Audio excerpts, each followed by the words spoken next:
The pounding woke me up right at midnight. It was not a soft knock. It was not a normal call.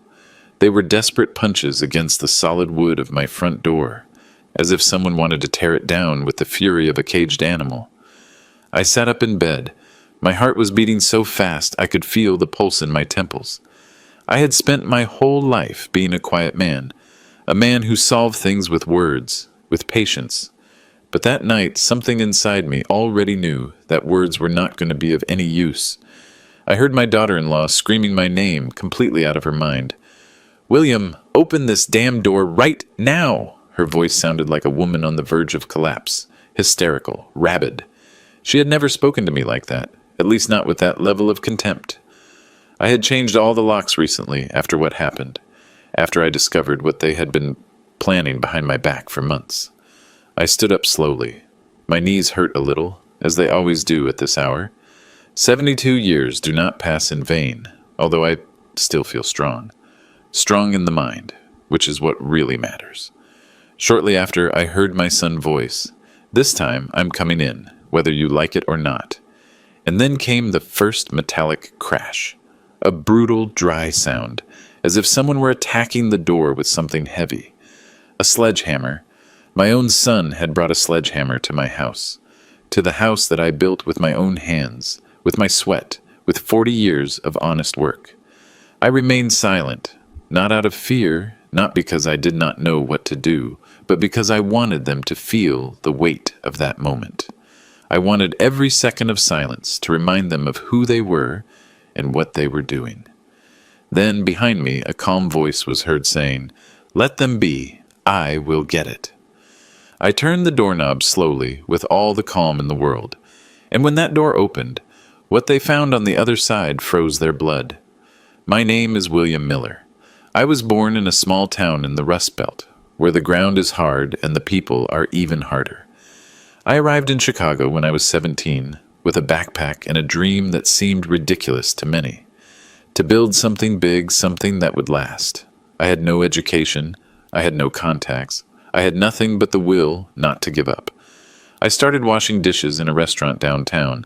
Then I was a construction helper, then a cargo truck driver. Every job taught me something. Every boss I had showed me how the business world worked, even if they did not know it. By the time I was 30, I already had my first fleet of trucks. 3 old units, bought with loans that I paid down to the last penny. I worked 18 hours a day, slept 4, ate when I could, but I never complained, because I knew that every sacrifice was an investment in the future. By 40, I already had 15 trucks and 2 distribution warehouses. By 50, I had expanded the business to 4 states. Freight transport, logistics, storage, nothing spectacular, nothing glamorous, but solid, profitable, respectable. I married Teresa when I was 25. She was a noble woman, the kind you do not see anymore. She gave me 2 children, Robert and Chloe. I gave them everything I never had. Private education, trips, opportunities. I taught them the value of work, or at least I tried. Teresa died 6 years ago from cancer. It was fast and painful. She was my compass, the only person who kept me centered when money started changing the people around me. When she left, something broke in the family, or maybe what was always there just became visible. Greed. Robert, my oldest son, never wanted to work for real. He studied business administration because I asked him to. He graduated because I paid for everything. He entered my company because I opened the door for him, but he never had hunger. He never knew what it was like to wake up not knowing if you were going to eat that day or not. 3 years ago, I made him director of operations. A mistake that cost me dearly. He started arriving late, then missing work, then making decisions without consulting me. We lost 2 big contracts because of his negligence. When I confronted him, he got defensive. He told me I was a controlling old man, that I did not trust him, that I needed to let the new generation take the reins. New generation, as if respect and responsibility were things of the past. Chloe, my daughter, was different, or so I thought. She was always quieter, more reserved. She married a lawyer, James, a guy who smiled a lot but had the cold eyes of a shark. I never liked him, But Teresa convinced me to give him a chance. For years, everything seemed fine. Family gatherings, Sunday dinners, birthdays, the perfect family, or at least that is what we pretended. But after Teresa died, everything changed. Robert started pressuring me to give him more control of the company. Chloe started asking about my will, about my properties, about my investments. At first I thought it was genuine concern. I thought they wanted to make sure everything was in order for when I was no longer around. How naive I was. The truth started to reveal itself 8 months ago. It was a Friday afternoon. I had gone to one of my warehouses to check on a problem with a client. When I returned early to the main office, I heard voices in the boardroom. The door was ajar. I approached without making a sound. And then I heard Robert talking to James, Chloe's husband. He is old already, Robert was saying. He cannot make clear decisions anymore. The other day he forgot an important meeting. That is perfect, James replied with that lawyer voice that had always given me distrust. We can use that. Mental incapacity due to advanced age. With 2 well-placed medical testimonies, we can get a judge to declare that he is no longer fit to handle his own affairs. My blood ran cold. And then, Robert asked, then you and Chloe assume total control of the company and all his assets, legally, without him being able to do anything. And if he resists, he will not be able to. Once we have the declaration of incapacity, any document he signs will be void. Even if he tries to change his will or sell something, it will have no legal validity. Robert let out a laugh I will never forget. The old man asked for it, always so stubborn, always so controlling. It is time for him to rest and let us do things right. I walked away from that door, feeling like I had been punched in the stomach. My own son, my own blood, planning to steal everything I had built. Not just the money or the company, but my dignity, my freedom, my right to decide over my own life. That night, I did not sleep. I sat in the study of my house, looking at photos of when they were children. Robert in his football uniform, Chloe at her high school graduation, Teresa smiling next to them. At what moment did everything go wrong? At what moment did love turn into greed? At what moment did I stop being their father to become an obstacle? I dedicated the following days to investigating. I hired a private detective. I reviewed the company bank movements. I spoke in secret with my trusted accountant, Maurice, a man who had been working with me for 30 years. What I discovered was worse than I imagined. Robert had been diverting funds from the company for the last 2 years. Small amounts at first, then larger ones, always justified as operating expenses, bonuses, or investments. But the money was going to personal accounts, to credit cards, to a condo downtown that he had bought under the name of a shell company. Chloe and James were not far behind. They had convinced Robert that if they managed to declare me incompetent, they could sell the company to a foreign corporation that had been making offers for months. A quick sale, a juicy commission, and then divide everything and live like kings without having to work another day in their lives. They did not just want to rob me. They wanted to erase me. For weeks, I acted as if I knew nothing. I kept going to the office. I kept attending meetings. I continued being old William, the trusting father, the loving grandfather, but every word that came out of their mouths hurt me like a stab wound. Robert would ask me how I was feeling, if I was sleeping well, if I was forgetting things, all with that face of fake concern. Chloe came to visit me with her children, my grandkids, and talked to me about how important it was to have everything in order, about how much they loved me, about how calm they would be if I gave them more access to my accounts in case something happened. James, that damn James, brought me documents to sign. Contracts, powers of attorney, changes in the company structure, all written in that legal language that makes anyone dizzy. It is just to protect your estate, William, he would tell me with that snake smile, so that when you are no longer here, everything is clear and there are no problems between the kids. I nodded, smiled, and signed nothing. They started to get desperate. The visits became more frequent, the comments more direct. Robert went as far as telling me he was worried about my mental health, that maybe I should see a specialist. Just to rule things out, Dad, nothing serious. It is normal at your age, normal at my age, as if being 72 automatically made me useless. So I made a decision. If they wanted to play dirty, I could too, but not with their rules, with mine. I hired the best lawyer I could find, not one of those who work for family businesses, but one of those who defend billionaires in complicated cases. I explained the whole situation to him. I showed him the proof, the emails the detective had recovered, the bank records, the recordings. Mr. Miller, he told me, you have two options. You can confront them now and risk a long and painful legal battle, or you can prepare the ground, protect your assets, and wait for the perfect moment to flip the table on them. How much time do I need? 3 months? Maybe 4? You have 2. And so my silent counterattack began. First, I restructured my entire company. I created an armored trust where I placed the majority of my assets. A trust where neither Robert nor Chloe had access, where they did not even appear as beneficiaries. Second, I changed all my wills. The previous ones were nullified. In the new ones, I made it clear that any attempt to declare me incompetent would result in automatic exclusion from the inheritance. Third, I gathered all the evidence of Robert's embezzlement and presented it to the board of directors. Not publicly, not yet. But I left them there, ready to be used at the right moment.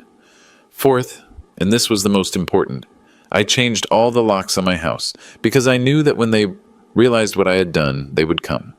And they would come with everything. The night everything exploded was 2 weeks ago. I had summoned Robert and Chloe to my house for a family dinner. I told them I wanted to talk about the future of the company, about my retirement plans. They arrived on time. Robert with his expensive suit and his $10,000 watch. Chloe with her designer dress and that smile that no longer fooled me. We had dinner. We talked about trivial things, the weather, the grandkids, the food, and when we finished dessert, I took out a manila envelope. I want to show you something, I said calmly.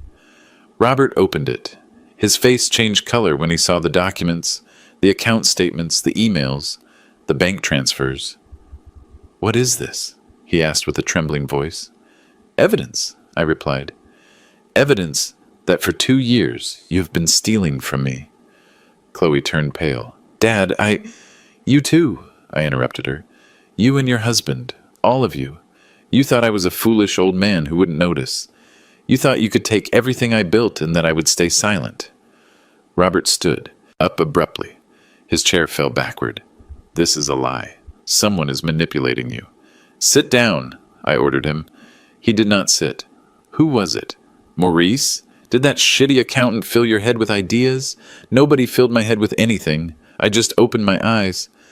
Chloe started to cry. Fake tears. The same tears she used as a child when she wanted to get her way. Dad, please, we can fix this. It was a mistake. Robert was under a lot of pressure. Just what? Just planned to declare me crazy to steal my company? Just we're going to sell it and leave me with nothing? The silence that followed was devastating. Robert was breathing with fury. Chloe was sobbing. I looked at them with a mixture of sadness and disgust that I never thought I would feel toward my own children. I want you to leave my house, I said finally, and I do not want to see you again until you are ready to face the consequences of what you did. Consequences? Robert let out a bitter laugh. Are you threatening me? No, I am giving you a chance you do not deserve. They left, slamming the door, Chloe crying, Robert shouting threats, and I stayed alone in that huge house feeling the weight of 72 years on my shoulders. The following days were of a tense silence. Robert tried calling me. I blocked his number. Chloe sent me messages. I ignored them. James, the very cynical man, sent me a formal email requesting a meeting to clarify misunderstandings. I deleted it without replying, but I knew it was not going to end there. I knew Robert. I knew his temper, and I knew that when he felt cornered, he would do something drastic. That is why I hired private security, 2 discreet guards who watched my house 24 hours a day. That is why I installed cameras at all entrances. That is why I changed the locks on all doors. And that is why, when I heard those knocks at midnight, I knew exactly who it was. But I was not alone. 2 weeks before, after the disastrous dinner, I had called my old friend August, a man I had known since my days as a construction worker, a man who had grown up with me, who had built his own real estate empire, a man I could trust. I told him everything, every detail, every betrayal. William, he told me, you need legal protection, but you also need witnesses, people who can testify that you are in full use of your faculties. What do you suggest? Let me stay with you for a few days, and I will bring my lawyer too. If your children try anything, they will have to do it in front of witnesses. And that is what we did. August settled into the guest room. His lawyer, Mr. Vance, did too. 2 trustworthy men who could testify to everything that happened. That is why, when I heard the calm voice behind me that night, I knew I was not alone. Let them be. I will get it, August said. And when I turned the doorknob and the door opened, Robert and his wife found themselves not only with me, but with 3 men looking at them with absolute calm. August, Mr. Vance, and the head of security I had hired. Robert was still holding the sledgehammer. His wife, Danielle, my daughter-in-law, was red with rage. "What the hell?" Robert stammered. "Good evening," said Mr. Vance with a professional smile. "I am Mr. Miller's lawyer, and you have just committed several crimes. Damage to private property, trespassing, attempted intimidation, all recorded on video and with multiple witnesses." The sledgehammer fell to the ground with a metallic sound. Danielle started to back away. We just wanted to talk. At midnight, with a demolition tool, I said, looking my son in the eye, "Is that what I am to you now? An obstacle that needs to be torn down?" Robert did not answer, and in that moment, I knew there was no turning back. Robert stood there like a statue of salt, the sledgehammer at his feet, his hands still trembling, and in his eyes I saw something I never thought I would see in my own son. Pure hatred. No regret, no shame. Hatred. "Dad," he said finally, and his voice sounded strangely calm. "This did not have to be like this." "You are right," I replied. "It did not have to be like this, but you chose it." Danielle, my daughter-in-law, took a step forward. She had always been the more impulsive of the 2, a pretty woman on the outside, but with a rotten heart on the inside. From the day Robert brought her home, I knew that woman only saw dollar signs in his eyes. "You know what?" She spat the words with venom. "I am tired of this charade. We are tired. You with your saint attitude. As if you were the only one who worked hard in this family. As if Robert had not dedicated years of his life to your company." Years of his life, I let out a bitter laugh. Robert arrived at 11 in the morning and left at 3 in the afternoon. Robert lost contracts because he preferred to be on the golf course than attending to clients. Robert stole money from the company that I built. That is a lie. There are account statements that say otherwise. August crossed his arms, watching the scene with the tranquility of someone who has seen this thousands of times. Mr. Vance was taking notes in a small notebook. The head of security remained near the door, ready to intervene if the situation turned violent. "Robert," August said with a firm voice, "I suggest you leave right now, before this turns into something you cannot fix." "Who do you think you are?" Robert replied with contempt. "This is a family matter." "I am a witness," August replied, "and I am also the man who's going to make sure your father does not end up in a nursing home, because you and your sister decided he is no longer useful to you." Robert's face turned red. "Is that what he told you? That we want to put him in a nursing home?" "No," I intervened. "It is what the documents you prepared told me. A declaration of mental incapacity. 2 bought doctors. A legal process to take control of everything I have." Danielle opened her mouth to say something, but stopped. She knew we were treading on dangerous ground where every word could be used against her. "This is not going to stay like this," Robert said finally, pointing his finger at me. "I am going to fight this. I am going to prove that you are senile, that you are not thinking clearly anymore, that you are a danger to yourself. Try it," I told him, "but do it knowing that every step you take against me will be documented. Every lie you tell will be refuted. Every false witness you bring will be exposed." Robert picked up the sledgehammer from the ground. For a moment, I thought he was going to do something stupid, but Danielle took him by the arm. "Let's go," she whispered. "It is not worth it." They left, walking toward their luxury SUV. An SUV that I had given Robert 2 years ago for his birthday. An SUV that he probably paid for with the money he stole from me. When the taillights disappeared into the darkness, I let out a sigh I had been holding since I opened the door. "That was close," said the head of security. "This is just beginning," replied Mr. Vance. "Mr. Miller, we need to talk about the next steps." We sat in the living room. August made coffee. At 2 in the morning, drinking coffee and planning a legal war against my own son. What irony. "They are going to attack on several fronts," Vance explained. "First, they will try the issue of mental incapacity. They will bring doctors to declare that you suffer from dementia, or Alzheimer's, or whatever sounds convincing. But I am perfectly fine. I know, and we are going to prove it.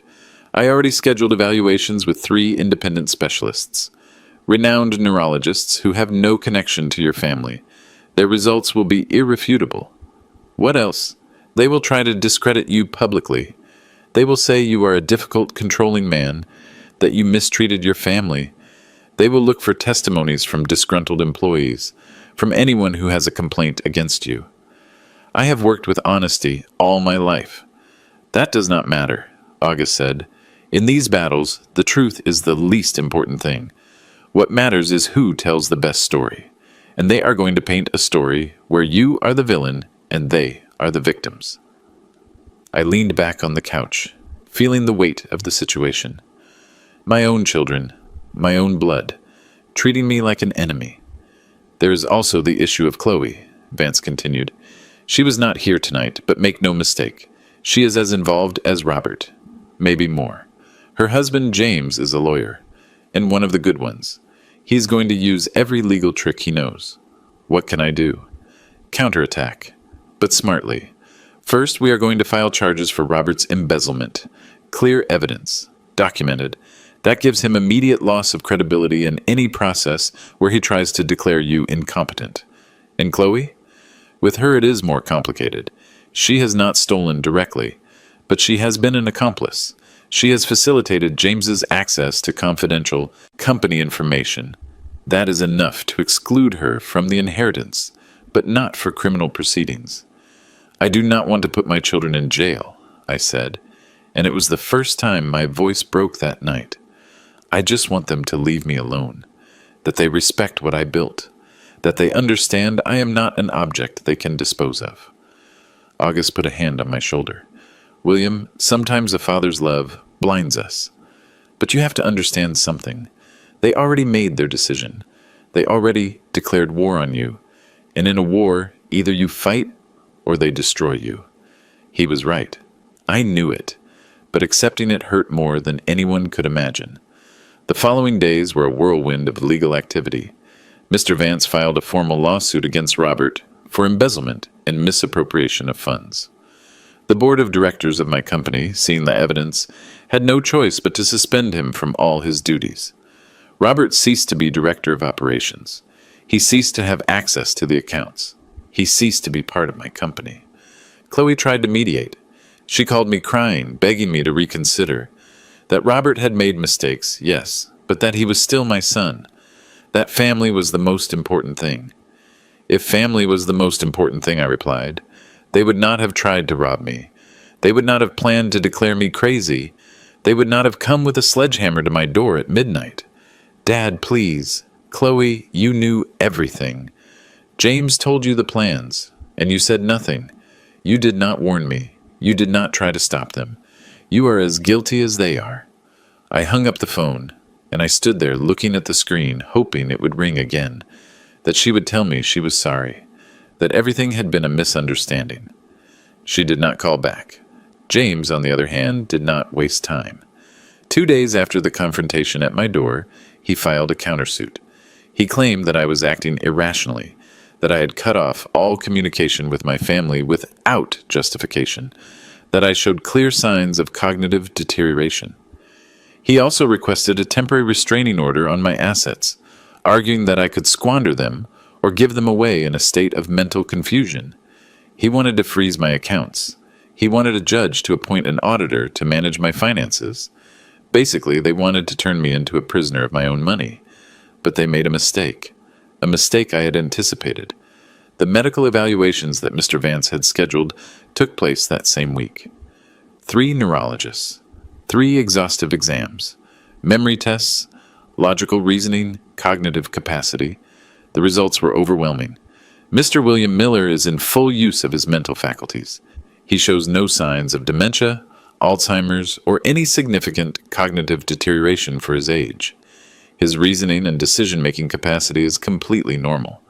When those reports reached the court, James's petition fell like a house of cards. But they did not give up. The next move came from the emotional side. Robert called a family meeting. He did not invite me directly. He asked my grandkids to do it. Sam, the oldest at 17, called me one afternoon. "Grandpa," he said with a trembling voice, "Dad says you are angry with him. He says there's a misunderstanding and he just wants to talk to you." My heart broke a little more. "Sam, son, this is not a misunderstanding, but we are family. Mom is crying all the time. She says you do not love her anymore, that you do not love us anymore either." I closed my eyes. Danielle, using the kids as a weapon. How low. "Sam, I love you guys. You, your sister, your cousins. But what is happening between your father and me is something you cannot understand yet. And it is not your fault.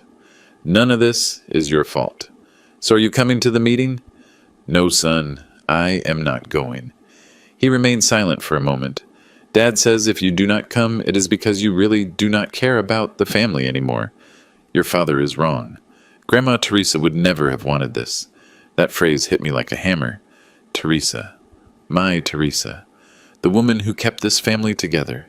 The woman who would have known what to say, how to fix this. Your grandmother would have been very sad. I said finally, "Sad to see what your parents did. Sad to see how they betrayed me. Grandpa, I do not know what happened exactly, but I do know that you have always been good to us, and I trust you." Those words gave me strength. At least someone in this family still trusted me. "Thank you, Sam. That means more than you can imagine." When I hung up, August found me sitting in the study, staring blankly at a photo of Teresa. "Are you okay?" "No," I replied honestly. "I am not okay, but I am going to keep going anyway. That is the only thing we can do." The family meeting took place without me, but not without consequences. It turned out Robert had invited not only the family, but also some key employees of my company, people I had promoted, people I trusted, and in front of all of them, Robert gave a speech. Maurice, my trusted accountant, told me later what happened. "Mr. Miller, it was horrible. Robert stood there and painted a picture of you, as if you were a tyrant.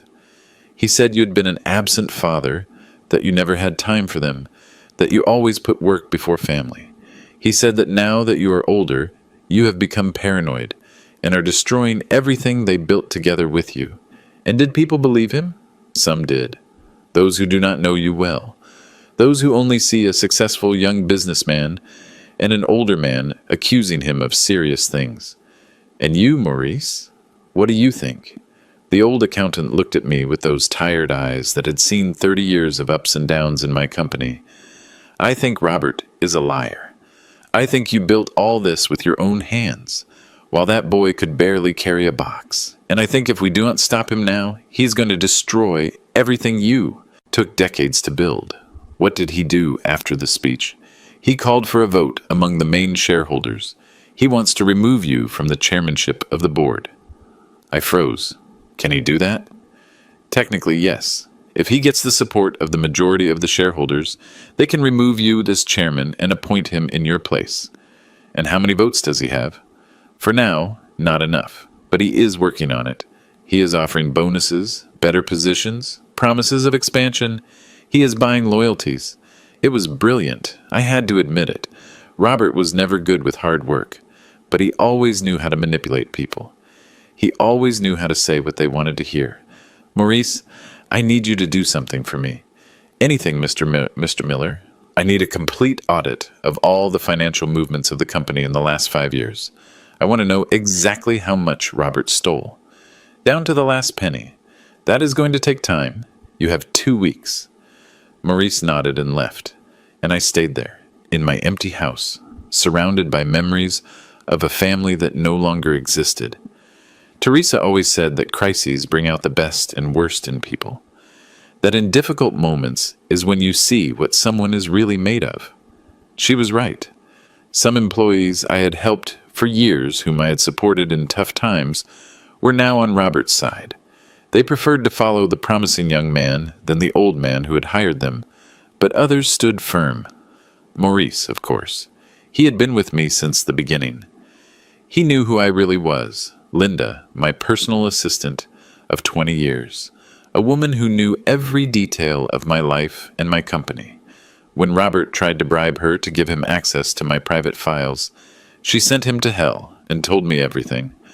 Rodney, my logistics chief, a man who started as a driver and whom I promoted until he became one of the pillars of the company. When Robert offered him a better position if he joined him, Rodney replied, "I prefer to sweep floors for Mr. Miller than be a director for you." Those small victories gave me hope. They reminded me that not everything was lost, that there were still people who valued loyalty over money, but they also reminded me of something darker, that this was no longer a family dispute. This had become a corporate war, and in wars there are always casualties.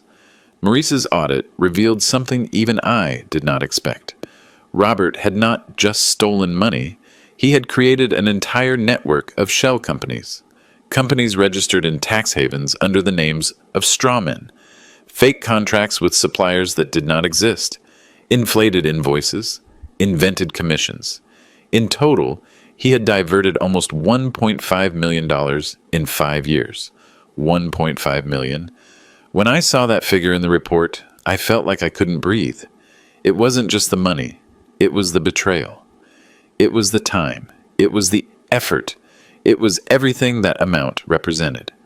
$1.5 million that I had earned working 18 hours a day. $1.5 million that could have been investments, bonuses for employees, company expansion, $1.5 million that my son had stolen to finance his rich lifestyle without working. "With this, we can sink him," Mr. Vance said when I showed him the report. "This is not just embezzlement. This is organized fraud, money laundering. Robert could go to prison." "I do not want to send him to prison," I replied, although I was no longer sure of that. "I just want him to return what he stole and stay away from me forever. Mr. Miller, with all due respect, that ship has sailed. Robert is not going to negotiate. He is going to fight to the end. And if you do not stop him now, he is going to destroy you." He was right. I knew it. But a part of me still clung to the hope that this could be resolved without reaching the worst. That hope died 2 days later. An envelope arrived at my house. No return address. Inside were photos. Photos of me leaving the house, entering the supermarket, walking in the park. Photos taken from afar, with a telephoto lens, and a handwritten note with handwriting I recognized immediately. Robert's handwriting. "Dad, this can end in 2 ways. Either you give me back control of the company, or I am going to prove that you are so senile you shouldn't be alone on the street. Think about it carefully. He was following me. My own son was watching me as if I were a criminal." I showed the photos to the head of security. "This is stalking," he said. "We can ask for a restraining order. Do it."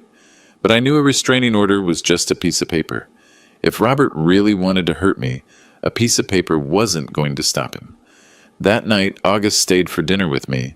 "How are you holding up with all this?" he asked me. "Honestly, I do not know. There are days when I want to give up. Days when I think maybe it would be easier to give them what they want and disappear. But you don't do it. No, because if I give up, they win. And they don't just win the company or the money. They win the right to say that I was a senile old man who couldn't take care of himself. And I'm not going to give them that. Never." August raised his glass of wine. "To dignity. The only thing no one can take from you if you don't let them." We toasted. And in that moment, I made a decision. If Robert wanted war, he was going to get it. But on my terms. The next morning, I called an extraordinary meeting of the company's board of directors. Robert was not invited.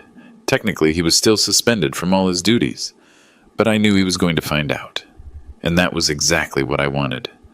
The boardroom was full, 12 board members, Maurice with his binders, Mr. Vance with his briefcase, Linda taking notes, and me at the head of the table, as I had been for 40 years. Gentlemen, I began, I have gathered you here because the time has come to make difficult decisions. You all know the situation with my son, Albert. You have seen the accusations. You have heard the versions. Today you are going to know the full truth. Maurice distributed copies of the audit report. 300 pages of evidence, numbers, dates, transfers, shell companies, everything documented with surgical precision. I saw the faces of the board members change as they read. Some turned pale, others clenched their jaws, some simply shook their heads in disbelief. $1.5 million, I said, letting the figure float in the air. That is what my son stole from this company in 5 years. From the company I founded. From the company that feeds us all. One of the board members, Mr. Gutierrez, raised his hand. Mr. Miller, it is extremely serious. Why didn't you report it sooner? Because he was my son, I answered with brutal honesty. Because I wanted to believe there was an explanation. Because I still had hope that it could be fixed within the family. But that hope died when he came to my house with a sledgehammer at midnight. There was a murmur of surprise. Not everyone knew that detail. The situation's as follows, I continued. Robert is trying to take control of this company. He is offering favors, promising promotions, buying loyalties, and he is doing it with the money he stole. With our money. What do you propose we do? Mrs. Dominguez, the independent counselor, asked. I propose that we vote for his definitive expulsion from the board, that we initiate legal actions to recover what was stolen, and that we shield the company against any hostile takeover attempt. Hostile takeover? There is a foreign company, Global Logistics International, that has been making offers for our company, offers that Robert and my daughter Chloe were seriously considering. Without consulting me, without informing the board, they wanted to sell it and split the profits. The silence in the room was dense as concrete. Do you have proof of that? Gutierrez asked. Maurice pulled out another binder. Emails, preliminary contracts, secret meetings, everything documented. Gentlemen, I said, standing up, this company is my life. I built it from scratch. I raised it when no one believed in me. I sustained it through crises. I made it grow when everyone said it was impossible. And I am not going to allow my own son to destroy it out of greed. The vote was unanimous. Robert Miller was permanently expelled from the board of directors. Legal actions were initiated. Protections against hostile takeovers were implemented. I had won the first real battle of this war, but the war was just beginning. Robert found out about the meeting that same afternoon, and his response was swift. That night, all my company's social media accounts were hacked. Someone posted fake messages saying the company was bankrupt, that there was accounting fraud, that I had been declared mentally incompetent, and that the company was being run by a group of opportunists. Linda worked all night to recover the accounts and delete the messages, but the damage was already done. Several clients called worried. Some suppliers suspended deliveries. The company stock fell 3 points. It was Robert, said the cybersecurity specialist we hired. Not directly, but he paid someone to do it. We can trace it, but it will take time. How much time? Weeks, maybe months. We didn't have 2 months. Every day that passed, Robert gained ground. Every day that passed, more people started to doubt me. Then Chloe made her move. She summoned me to a coffee shop downtown, a public, neutral place. She said we needed to talk, that things had gotten out of control, that she could help solve this. I went, with August waiting at a nearby table and with a recorder in my pocket, because I didn't trust anyone anymore. Chloe arrived 15 minutes late. She was wearing sunglasses and her hair was tied back. She looked tired, thinner than I remembered. Hi, Dad, she said, sitting in front of me. Chloe, you look good. I am glad to see you are okay. Is that what you came to tell me? That you are glad to see me okay? She sighed. I came to ask you to stop this, please. You are destroying the family. I am not destroying anything. Your brother did it when he decided to steal from me. You did it when you decided to help him.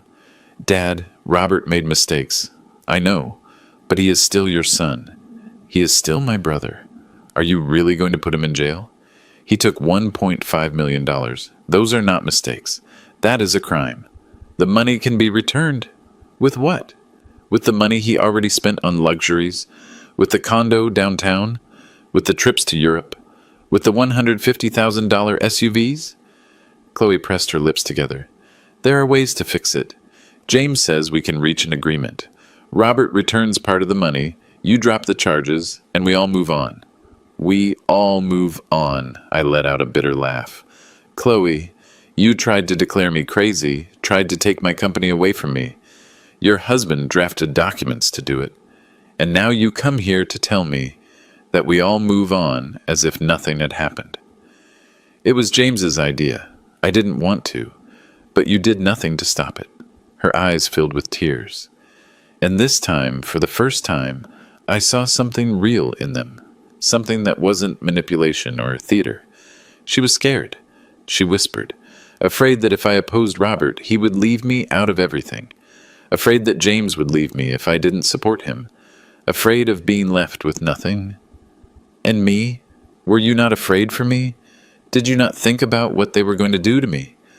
I thought you would be better off, that in a place where they took care of you, where you didn't have to worry about the company. In a nursing home? I interrupted her. Is that what you thought? That I would be better off locked in a nursing home while you split what I built? Tears ran down her cheeks. I am sorry, Dad. I am so sorry. You know what is saddest, Chloe?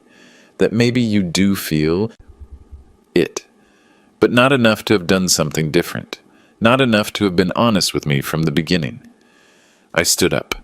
Tell Robert there are going to be no deals. Tell James to prepare his best legal arguments. And tell yourself that you had the chance to do the right thing and you didn't take it.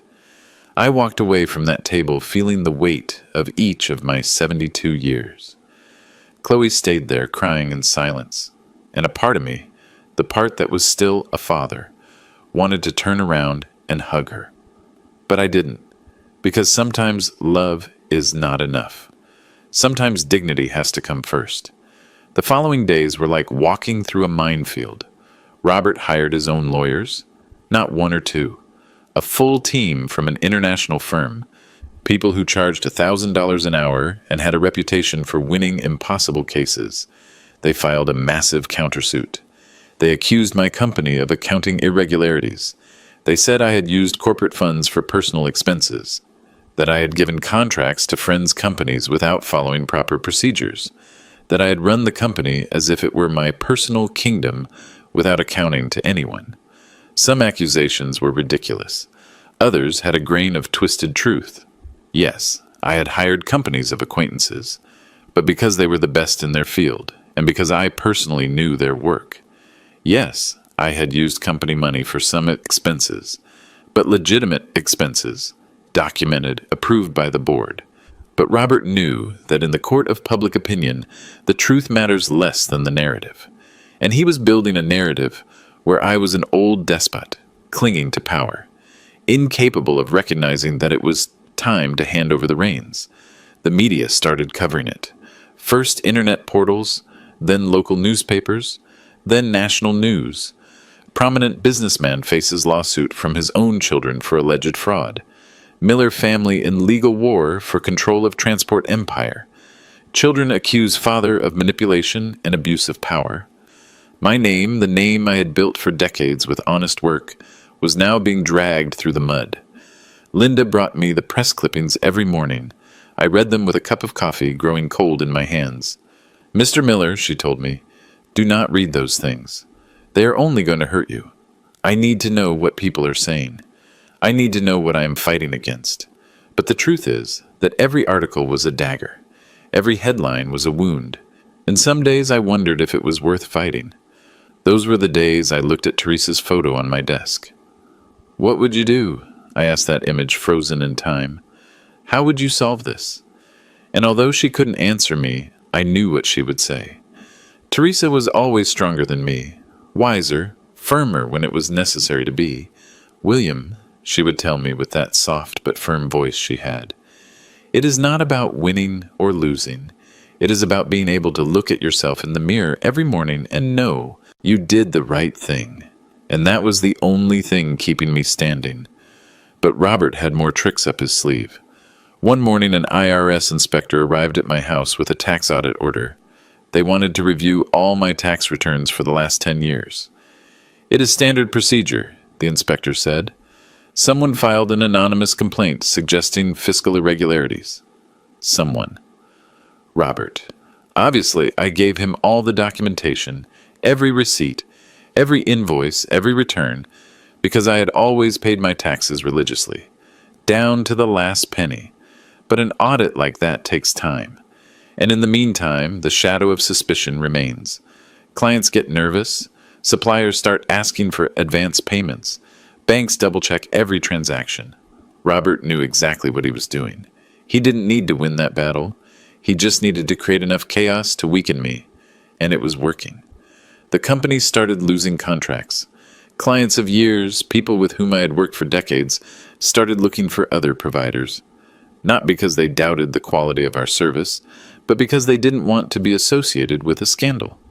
Rodney, my logistics chief, arrived one afternoon with the worst news. Mr. Miller, we just lost the contract with Northside Mercantile.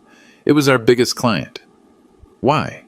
They said they are restructuring their operations, but I spoke to my contact there. The truth is they are worried about this whole legal situation. They don't want to get involved. That contract represented 20% of our annual revenue.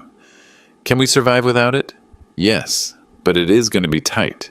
And if we lose another big client, we are going to have to lay people off. Lay people off. Families that depended on my company. Parents who used that salary to feed their children. Students who worked part-time to pay for college. All that at risk because of my own son's greed. That night, August found me in the study, staring into the void. Are you considering giving up? He said. It wasn't a question. I am considering how many innocent people are going to suffer for this war. Employees who have nothing to do with this. Families who are going to be left without income. If you give up, do you think Robert is going to take care of them? No. Do you think he's going to run the company better than you? No. Then what is going to happen to all those employees when Robert takes control and sells it to that foreign company? How many are going to lose their jobs when they decide to optimize operations? I didn't answer because I knew the answer. In corporate acquisitions, the first thing they do is cut staff, eliminate redundancies. Translation, fire people. You are not fighting just for yourself, William. August continued. You are fighting for all of them too, and if there is anyone who can save this company, it is you. He was right, as always. But I need a plan, I said. I cannot keep reacting to what Robert does. I need to take the initiative. What do you have in mind? I leaned on the desk, looking at the documents scattered in front of me. Contracts, financial statements, organizational charts. And then I saw it. The answer had been there all along. I am going to do something I should have done years ago, I said. I am going to protect this company not just from Robert, but from anyone who tries to use my age or my condition as an excuse to take it from me. How? I'm going to create a corporate structure where I stop being the only point of control, where there is a strong operating board, where there are clear rules of succession, where no one, not even my children, can take control without first proving they are qualified to do so. August smiled. That is brilliant. It takes away their main argument, that you are an old man clinging to power. Exactly. And at the same time, I protect what I built. If something happens to me, the company goes on. If I become truly incapacitated one day, there is a clear process. But no one can simply steal it because they think they deserve it. Robert is going to go crazy when he finds out. Let him go crazy. I am tired of playing defense. I spent the next 2 weeks working with Mr. Vance and a team of corporate consultants. We restructured the entire company. We created a 7-person operating board. Competent people, loyal people, people who knew the business from the inside. We established clear rules.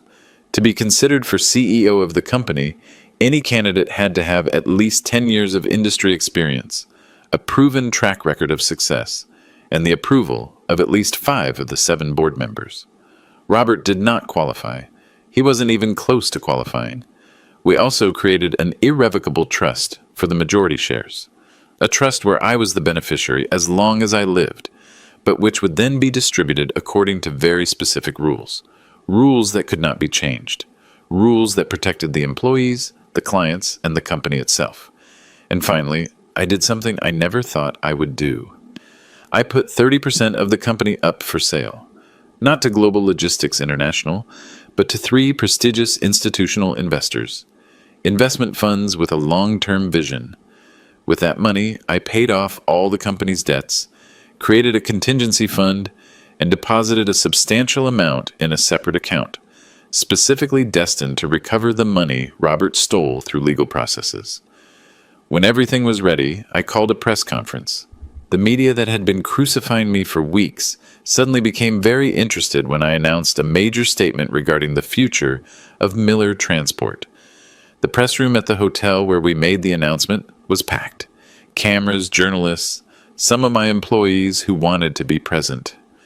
I stood in front of them all with August by my side and gave the most important speech of my life. "Ladies and gentlemen," I began, "the last few months have been difficult for me and my family. Many things have been said, some true, many false. Today I want to set the record straight." I paused, looking directly at the cameras. "My name is William Miller. I am 72 years old, and I am in full possession of my mental faculties, as confirmed by 3 independent medical evaluations which are available to anyone who wants to review them." Some journalists scribbled furiously. "I founded Miller Transport 40 years ago with a borrowed truck and a dream. Today it is one of the most important logistics companies in the country, and today I am announcing changes that will ensure it remains so for the next 40 years. I explained the restructuring, the new operating board, the succession rules, the partial sale to institutional investors. These changes prove that I am not clinging to power. I am clinging to doing things right, to protecting the jobs of 800 families that depend on this company, to maintaining the quality and service that has characterized us. Then came the hard part. I also want to talk about my son, Robert Miller." The murmur in the room intensified.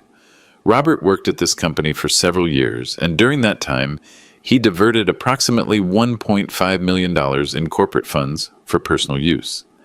I have complete evidence of this, which has been presented to the corresponding authorities. Camera flashes, shouted questions, chaos. I raised a hand to ask for silence. I know that for many, this is a family scandal. For me, it is a personal tragedy. But it is also a question of justice, and in this company, justice applies equally to everyone, including my family. "Mr. Miller," shouted a journalist, "are you saying you are going to put your own son in jail?" "I am saying that the consequences of a person's actions do not disappear because that person is my son. I am saying that respect, honesty, and hard work have to mean something, and that when those values are betrayed, there is a price to pay." I left that conference feeling a huge weight lift off my shoulders. There were no more secrets, no more shadows. Everything was on the table. Robert would now have to fight not in the dark, but in the light of day, and I was ready for that fight. The reaction was immediate. That same night, Robert gave his own press conference, improvised, disorganized, desperate. He stood in front of the cameras with Danielle by his side, and with a lawyer who looked uncomfortable. I watched it live from my house. August, Maurice, and Mr. Vance were with me. None of us said anything while Robert spoke. We just watched. "My father's sick," Robert said with a trembling voice, faking emotion, not physically but mentally. "My mother's death changed him, made him paranoid, distrustful. He is no longer the man he was, and the people surrounding him now, those so-called advisors, are just using him for their own ends." He made a dramatic pause. "I never stole anything. Those $1.5 million he mentions are legitimate investments I made on behalf of the company, investments he authorized, but now in his confusion, he no longer remembers, or the people around him convinced him it didn't happen. He was good. I had to admit it. If I didn't have the proof, if I didn't have the emails, the transfers, The testimonies of Maurice and other employees, if it was just my word against his, maybe people would believe him. But I had the proof. Why did I go to his house that night? Robert continued. Because I was desperate. Because my father wasn't answering my calls. Because I was worried he was alone with people who don't have his best interests in mind. Yes, I took a tool, because I thought something bad had happened to him, because I am his son and I love him. Danielle was crying by his side, perfect soap opera tears. Today, my father publicly accused me of being a thief, exposed me before the whole country, destroyed my reputation, and did so based on manipulated information by people who want to keep his company. Robert looked directly at the camera. Dad, if you're watching this, please, seek help, seek treatment. Don't let these people keep you away from your family. We are still here. We still love you, but you need help. The conference ended. Journalists shouted questions. Robert left without answering any. I turned off the TV. He is good, said August. Very good. He twisted everything to make himself the victim. But he has no proof, replied Mr. Vance. He only has words. We have documents. In the court of law, maybe, I said. But in the court of public opinion, words can be more powerful than documents. People want to believe in dramatic stories, in the worried son, in the confused father. So, what do? Maurice asked. Nothing, I replied. We let the authorities do their work. We let the numbers speak for themselves, and we continue with the restructuring of the company. But inside, I felt like I was fighting a battle on too many fronts. The legal battle, the media battle, the emotional battle of seeing my son destroy his own life just to destroy mine, and I wondered how much more I could take. The following days were a whirlwind. Social media exploded with divided opinions. Some supported me, saying I was doing the right thing defending my company.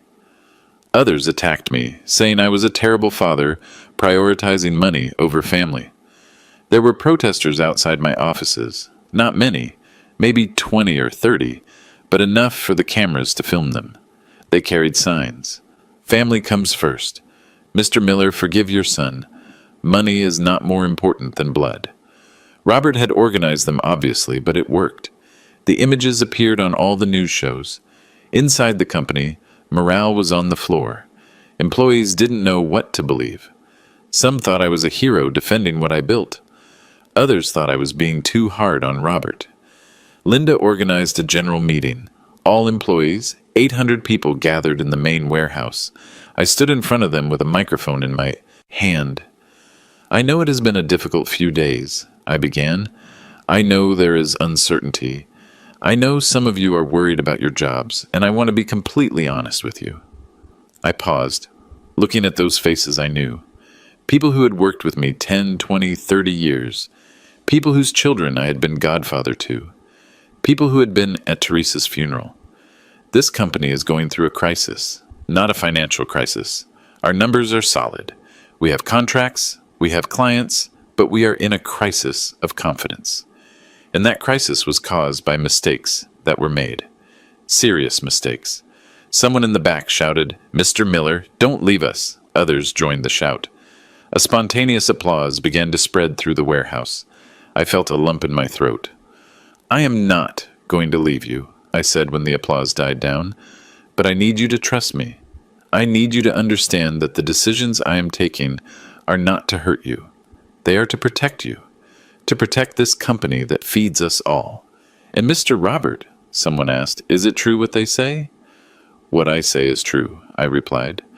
Robert took money that did not belong to him, money that belonged to you, too. Every dollar he stole was a dollar less for bonuses, for improvements, for expansion that could have meant more jobs. There were murmurs, but Robert is my son, and part of me will always love him. Part of me will always wish things had been different. But love does not mean allowing someone to destroy you. Love also means setting boundaries. It means saying, this is wrong, and there have to be consequences. A woman in the front row, Mrs. Higgins, who had worked in cleaning for 25 years, raised her hand. Mr. Miller, my son made mistakes when he was young. He was in jail for 2 years, But when he got out, I gave him another chance. And now he is a good man. Can't you give Mr. Robert another chance?" The question hit me like a punch. "Mrs. Higgins," I said softly, "I would give Robert another chance. But for that, he would have to admit he did something wrong. He would have to return what he took. He would have to ask for forgiveness, and not just from me. From all of you, because he stole from all of you, too." "And if he does?" she asked. "If he admits and asks for forgiveness?" "Then we will talk," I replied. "But until that moment, the legal consequences have to run their course." The meeting ended with applause. Not unanimous, but loud enough to give me hope. I left that warehouse feeling that maybe, just maybe, things could turn out okay. But that night, I received a call that changed everything. It was from Sam, my grandson. "Grandpa," he said with a broken voice, "I need to talk to you." "Sure, son, what is wrong?" "It is about Dad. He is very bad." My blood ran cold. "Bad how?" "Yesterday I found him drinking in his office at 10 in the morning, and he was crying. I had never seen him cry, and he says weird things." "What kind of things?" "He says if he loses the trial, he is going to lose everything, that they are going to take our house, that we are going to end up on the street." Mom is hysterical. My sister won't stop crying, and I don't know what to do. My heart broke. Not for Robert, but for those kids who weren't to blame for anything. "Sam, listen to me closely. Whatever happens with your father, you and your sister are going to be fine. I give you my word. No one is going to take your house. No one is going to leave you on the street. You promise?" "I promise." He stayed silent for a moment. "Grandpa, can I ask you something?" "Whatever you want." "Did Dad really do what you say?" The question I had been avoiding. "Yes, Sam, he did. Why? Why would he do something like that?" "I don't know, son. Sometimes the people we love make decisions we don't understand, decisions that hurt us, and we have to learn to live with that." "Do you still love him?" "Dad?" "Yes," I replied, and it was the most painful truth I had spoken. "I love him, but that doesn't mean I can ignore what he did." "I love him too," said Sam, "but I am angry with him, very angry." "It is okay to be angry. It is normal. Is it going to get fixed someday? Are you guys going to talk again?" "I don't know, Sam. I hope so, but that depends on your father, on the decisions he makes now." After hanging up, I stared at the phone for a long time. August entered the study. "Are you okay?" "No," I replied. "I am not okay, but I'm going to keep going anyway." 3 days later, the news I was waiting for arrived. The prosecutor's office had accepted the case. The evidence I presented was enough to proceed with formal charges against Robert for fraud and embezzlement. They were going to issue an arrest warrant. When Mr. Vance told me, I didn't feel triumph. I didn't feel satisfaction. I just felt a deep emptiness. "When?" I asked. "Tomorrow or the day after, depends on judicial procedures." "And then?" "Then he will have to appear before a judge. They can give him bail, or they can order preventive detention. Depends if the judge considers there is a flight risk in the shell companies, the overseas accounts. That could complicate things. If the judge thinks he has hidden assets and resources to flee the country, he is not going to give him bail." I closed my eyes. "I do not want him to go to jail," I said. "I want him to return the money. I want him to admit what he did. I want him to learn the lesson, but I do not want to see him locked up." "Mr. Miller, that no longer depends on you. The legal process has already begun. Now it is the state proceeding." He was right. I had set this in motion, and now it was like a rock rolling down a mountain. I couldn't stop it anymore, even if I wanted to. That night I couldn't sleep. I sat in the study looking at old photos. Robert as a child, in his school uniform, Robert at his college graduation, Robert on his wedding day, smiling as if he had the world in his hands.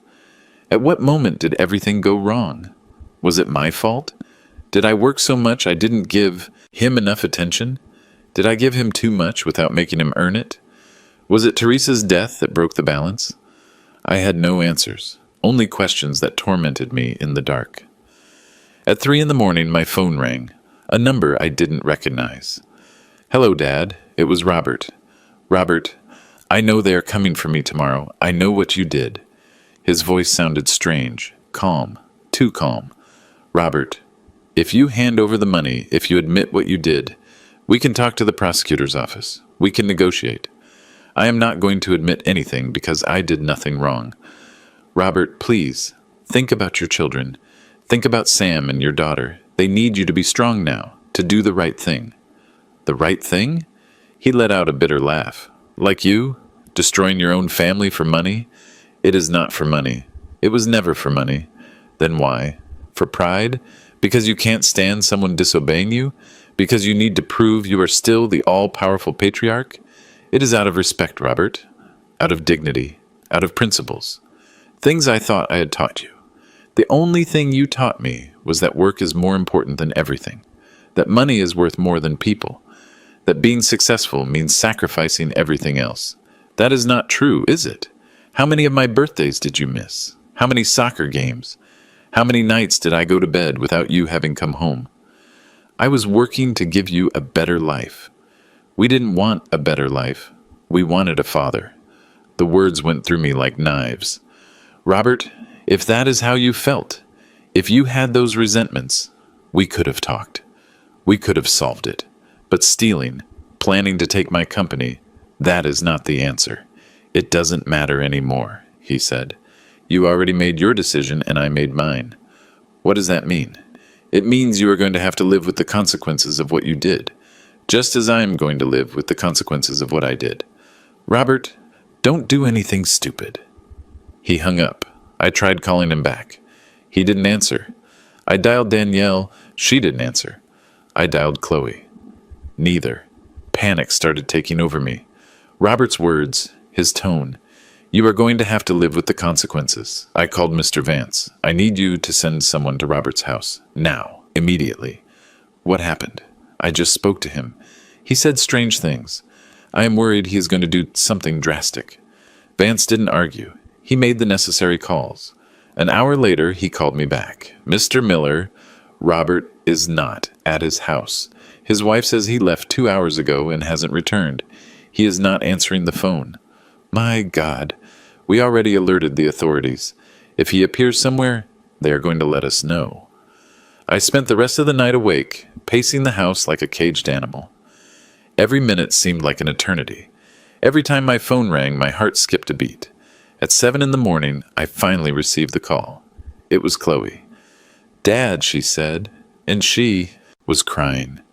"Robert is in the hospital." My blood froze. What happened? They found him in his car, in a parking lot. He had taken pills, a lot of pills. The world stopped. Is he alive? They pumped his stomach. He's going to be fine, physically. But Dad, he left a note. What did it say? Chloe was sobbing so hard she could barely speak. It said he couldn't take it anymore, that the shame was too much, that he preferred this to going to jail, and that he hoped you could live with what you had done. My legs failed me. I let myself fall into a chair. "Where is he?" "At Angel's Hospital." "But Dad, he doesn't want to see you. They told him you were on your way, and he got very upset. The doctors say you can't go in. I have to see him." "You can't. Not now. Please. Just give us time." She hung up. And I stayed there in my study, surrounded by everything I had built, everything I had fought to protect. And I asked myself if it was worth it. The following days were the darkest of my life. Robert survived. Physically, he was recovering, but mentally, emotionally, he was shattered. The news leaked to the media. Businessman's son attempts to take his own life after fraud accusations. The headlines were brutal, and the opinions on social media worse. Mr. Miller drove his son to the brink of death for money. This is what happens when pride is more important than family. A father who prefers to see his son dead than admit he is wrong. I stopped reading. I stopped watching the news. I locked myself in my house and didn't want to see anyone. August had to practically force his way in. "William, this is not your fault." "No, I put this in motion. I filed the charges. I gave the press conferences. Robert tried to do that because he didn't want to face the consequences of his own acts. You didn't put the money in those accounts. You didn't create the shell companies. You didn't steal $1.5 million. He did. But I am his father. I should have found another way. What other way?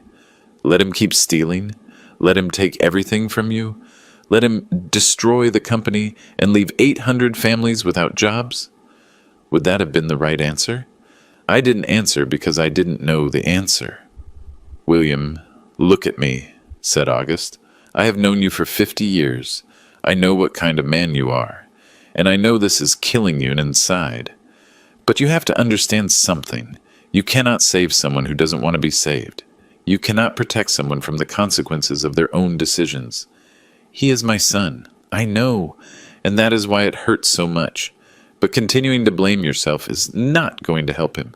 The only thing it is going to do is destroy you too.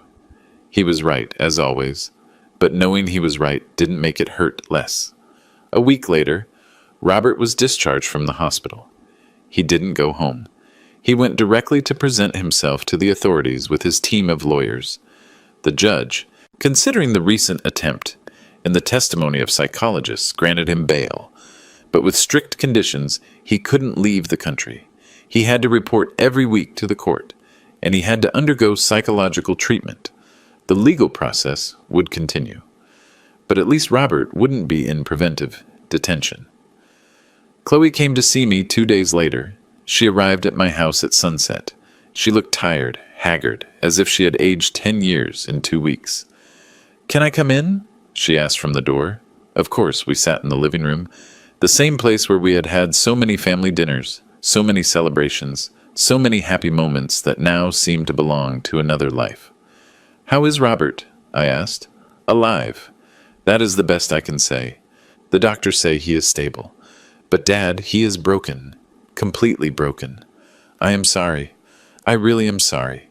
I know," she said, "and I think he knows it too, although he will never admit it."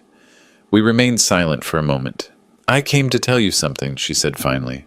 "Something I should have told you a long time ago. Tell me. You are right. About everything. Robert stole that money, and I knew it.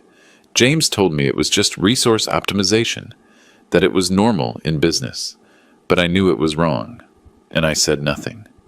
Her eyes filled with tears, and when they planned the mental incapacity thing, I knew it too. And I didn't say anything either, because I was afraid of losing my share of the inheritance, afraid that James would get mad at me, afraid of being left with nothing. Chloe. But what happened with Robert? That opened my eyes. I saw my brother in that hospital bed, with tubes everywhere.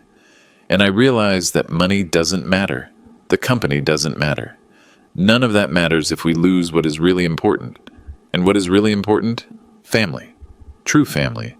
Not the family that pretends everything is fine while inside it is rotting, but the family that can be honest, that can make mistakes and admit them, that can get hurt and still find a way to heal. She wiped her tears. "Dad, Robert has to face the consequences of what he did. I understand that. But he is my brother, and you are my father, and I don't want to lose either of you. You are not going to lose me, Chloe. But will we be able to be a family again one day?" The question I had been asking myself for weeks. "I don't know," I replied honestly. "I don't know if we can go back to being what we were. But maybe we can be something new, something different, something more honest." Chloe nodded. "James and I are getting divorced," she said suddenly. "What? I can't go on with him. Not after all this. Not after seeing how he manipulated everything. How he used us all for his own benefit." "Chloe, you don't have to make those decisions now. Yes, I have to take them. Because if I have learned something from all this, it is that I can no longer let fear guide my life. I can no longer keep quiet when I know something is wrong." I approached her and hugged her. For the first time in months, I hugged my daughter. And she cried on my shoulder like when she was a little girl. "I am sorry, Dad. I am so sorry for everything that happened. I am sorry too, daughter. Me too." The following weeks brought changes. Chloe started her divorce process. James, surprisingly, didn't fight. Maybe because he knew his reputation was already too damaged. Maybe because it simply didn't suit him anymore. Robert began his psychological treatment. His lawyer negotiated with the prosecutor's office. Eventually, they reached an agreement. Robert would return the stolen money and scheduled payments, work in community service, and accept a sentence of probation. He wouldn't go to prison, but he would have a criminal record, and he would be permanently excluded from any position in my company. We didn't speak again. Neither he nor I were ready, but at least there was no longer that open war. There was something resembling a cold truce. The company stabilized. The contracts we had lost, some returned when they saw the restructuring was serious. Others didn't return, but we found new clients. Linda, Maurice, Rodney, and the rest of the team stood firm. And little by little, morale started to recover. Sam, my grandson, started visiting me on Sundays. At first it was awkward. We didn't know what to talk about, but eventually we found our rhythm. "Grandpa," he told me one day, "do you think Dad and you are going to talk again someday?" "I hope so, Sam, but it is going to take time, a lot of time." "Would you teach me about the business?" he asked suddenly. "When I am older, I want to work at the company, but really work, like you did." I felt a lump in my throat. "Are you sure? After everything that happened, because of that very reason, I want to prove that our family can do things right, that we can be honest, that we can earn things on our own merit." I looked at him and saw something I hadn't seen in a long time. Hope. "Then I am going to teach you everything I know, but you are going to start from the bottom, like I started." Sounds perfect to me. Today, 6 months after all that, I sat in my study with a cup of coffee. The sun was coming in through the window. Outside, the garden was full of flowers Teresa had planted years ago and that I had continued tending. August stopped by to visit me. "How do you feel?" he asked. "Tired," I replied, "but at peace." "At peace?" "Yes, because I did what I had to do.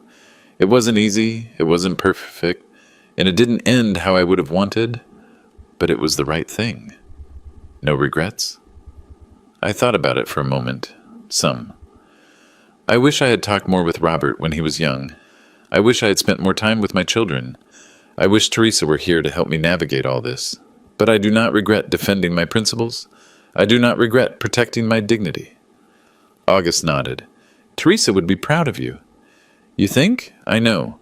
She always said that the most important thing about a man is not what he has, but who he is when everything else collapses."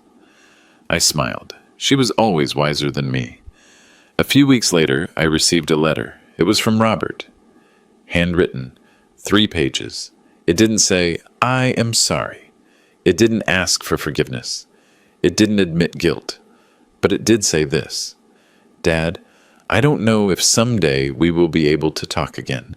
I don't know if someday you will be able to forgive me, or if I will be able to forgive you. But I want you to know that I am working on myself. I am going to therapy. I am trying to understand why I did what I did, and I am trying to be better. Not for you, not for anyone else, but for me, and for my children, because I don't want them to grow up with a broken father." Robert. I folded the letter and put it in my desk drawer next to the photos of when he was a boy, next to the memories of better times. It wasn't a happy ending. It wasn't the hug and reconciliation one sees in movies, but it was a beginning, a small step toward something that maybe someday could look like healing. Now, when I look back, I understand some things. I understand that respect is not inherited, it is earned, and it is maintained with actions, not with words. I understand that family love does not mean allowing them to destroy you. It means setting boundaries. It means defending what is right, even when it hurts. I understand that old age does not turn you into a disposable object. It does not take away your right to dignity. It does not take away your voice. And I understand that the hardest battles in life are not against external enemies. They are against the people we love when their actions force us to choose between them and ourselves. There are nights when I still ask myself if I did the right thing, if I was too hard, if I should have given in, if I should have forgiven faster. But then I remember that night, the pounding on my door at midnight, the sledgehammer, the screams, the threat. And I remember that I didn't start this war.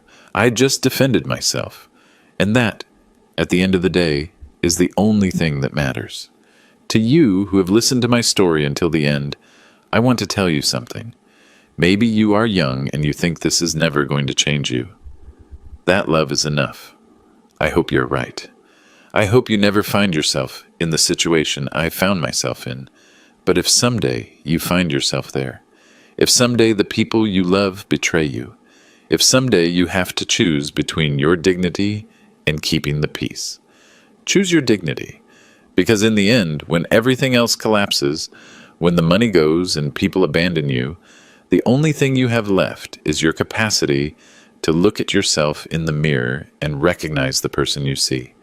And that person deserves respect. Your respect. It doesn't matter how old you are. It doesn't matter how weak others see you. It doesn't matter if they are your family or your friends or anyone. Your dignity is not negotiable. Your voice matters. Your life matters. And if you have to fight for that, then fight. Fight with honor. Fight with justice. But fight. Because giving up is not love. Giving up is betraying yourself. And that is something we must never do. This is my story. The story of an old man who refused to be invisible. Who refused to be discarded. Who refused to stay silent when his own blood tried to bury him alive. It is not a perfect story. It does not have a fairy tale ending. But it is real. It is honest. And it is mine. My name is William Miller. I am 72 years old. I built an empire from scratch. I defended it from my own children. And I am still here. Still standing. Still with dignity. And that, my friends, is the only thing that really matters. Thank you for listening. God bless you. And remember, never, never, never let anyone take away your dignity, because it is the only thing that really belongs to you.